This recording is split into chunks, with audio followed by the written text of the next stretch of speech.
I now bring you to Siachen. So, many of our viewers now know Siachen very well, but what many viewers may not know is that the Indian Army is the entity which literally drew the map, whether it was Siachen, many other territories of India. And here is the man who was part of the first patrol which actually went to Siachen, planted the flag over there and said this territory is ours. And I often say this, that even in the age of intercontinental ballistic missiles and what have you, in the end it is that infantryman who puts the flag and says, "Ye ilaka mera hai." Yeah.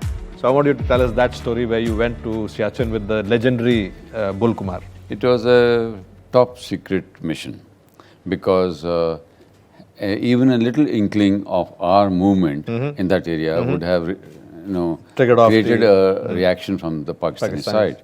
So therefore, we were left with nothing as preparation to launch this. We had no equipment, we had no training, we had no maps, we had no intelligence, and we were rushed into that place.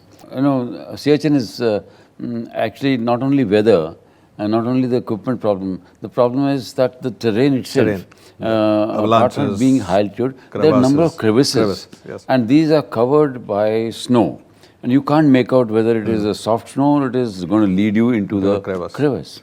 And once you go into crevice, there is, I think I've not heard of anybody having ever come out of this crevice. Very rare. I mean, we just had an incident which happened in the civilian setup where a man was rescued from the crevice, and we know what it takes to, how rare it is. I would say. Getting a child out of a bore well is so difficult, and here everything, they have all the equipment, time, everything. We had nothing.